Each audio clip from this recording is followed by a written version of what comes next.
औरत की कहानी अध्याय 1। बहुत समय पहले का बात है। एक सुदूर गांव था जिसका नाम था रामपुर। ये गांव पहाड़ों और घने जंगलों से घिरा हुआ था। यहाँ के लोग सीधे साधे थे। सीधे साधे लोग खेती करके अपना जीवन बिताते थे। हालांकि गांव का नाम रामपुर था, वहाँ के गली में अशांति ज़्यादा, शांति कम थे। ये गांव अंधविश्वास और असामाजिक कुरीतियों से जकड़ा हुआ था। इसी गांव में रहती थी एक महिला जिसका नाम था सुरुचि। सुरुचि एक विधवा औरत थी। उसके पति के मृत्यु हुए 5 वर्ष बीत चुके थे। जब उसके पति रामप्रसाद की मृत्यु से मौत हुई थी, तब से उसके जीवन में आंसुओं और तनाव के सिवाय कुछ भी नहीं बचा था। रामप्रसाद गांव के एक असाधारण किसान थे।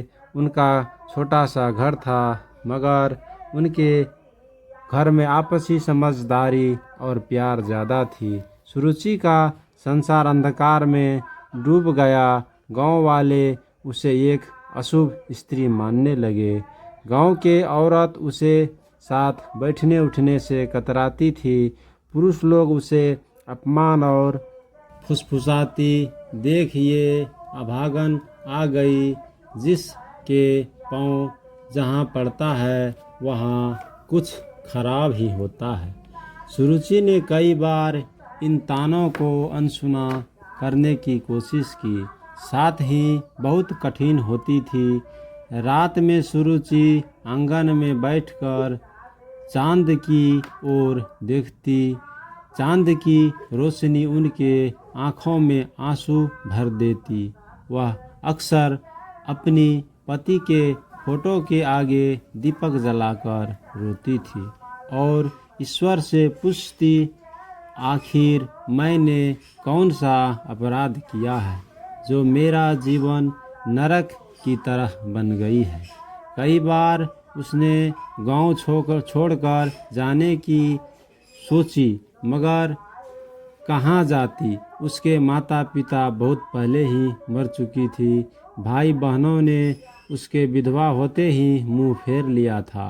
एक दिन सुरुचि अपने उजड़ी फुजड़ी झोपड़ी के बाहर बैठी थी। तभी उसने देखा कि गांव के बाहर वाले रास्ते से 3 महात्मा चले आ रहे थे। वे सफ़ेद दाढ़ी मूंछ के साथ भगवा वस्त्र पहने हुए थे। उनके चेहरे पर तेज मुस्कान था, मगर आंखों में एक अजीब सा रहस्य छलक रहा था।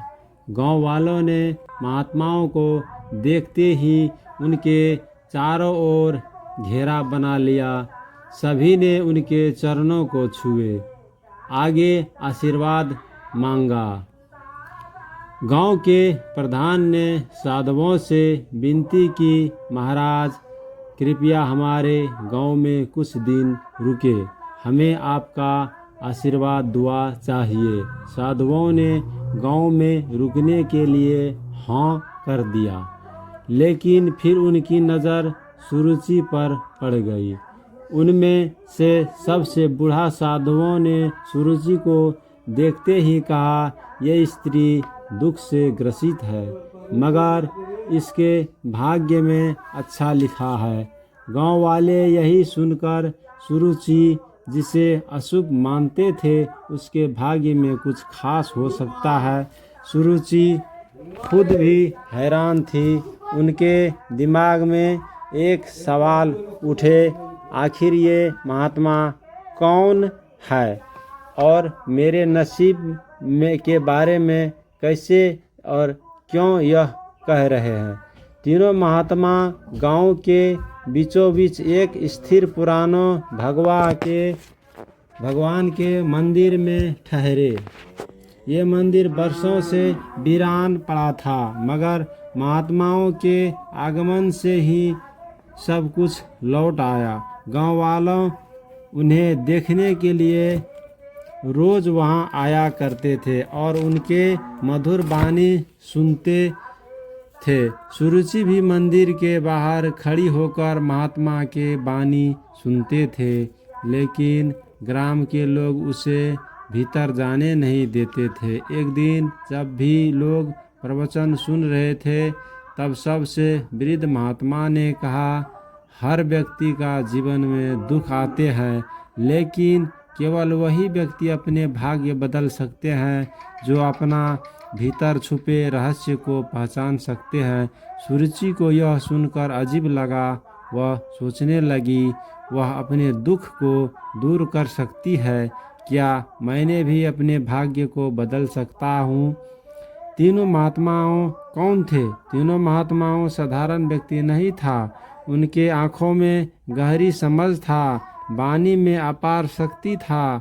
एक महात्मा का नाम था ज्ञानचंद्र। वे आध्यात्मिक विज्ञान के ज्ञाता थे। उनका कहना था कि दुनिया में कोई भी दुख तब तक समाप्त नहीं हो सकता था जब तक वह स्वयं को नहीं पहचान सकते थे। तो दूसरे महात्मा का नाम था धर्मानंद। वो धर्म के सिद्धांतों को जानते थे।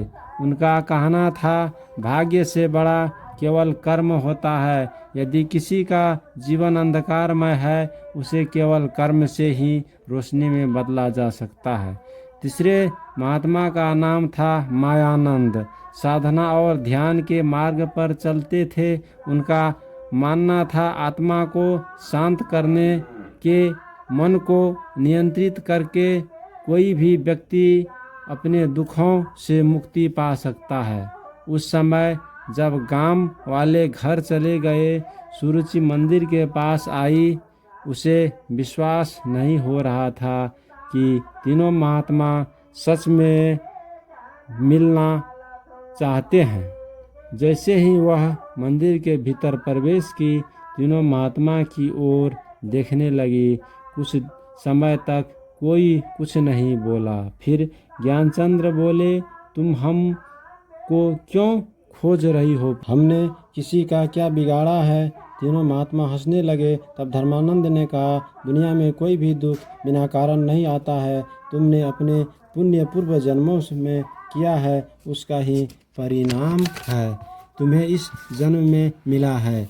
लेकिन डरो मत, क्योंकि हर कर्म को नए कर्मों से बदला जाता है। सुरुचि ने आंखें भरते हुए पूछा, क्या मैं अपना भाग्य बदल सकता हूँ? लेकिन इससे पहले हम तुम्हें ज्ञान दे, तुम्हें अपनी परीक्षा देनी होगी। धर्मानंद ने कहा, हम तुम्हें जंगल में छोड़ रहे हैं। तुम्हें रात भर अकेले यहीं रहना होगा। ये जंगल बहुत भयानक है, रहस्यमयी है। यहाँ जंगली जानवर भी है और अदृश्य माया शक्ति भी है। लेकिन तुमने अपना डर छोड़ दिया तो पहली परीक्षा पास हो जाओगी। सुरुचि को यह सुनकर झटका लगा। रात भर अकेले जंगल में वह रह गई थी, लेकिन उसने अपना भीतर हिम्मत जुटाई और बोली, मैं तैयार हूँ। तीनों महात्मा मुस्कुराते हुए बोले,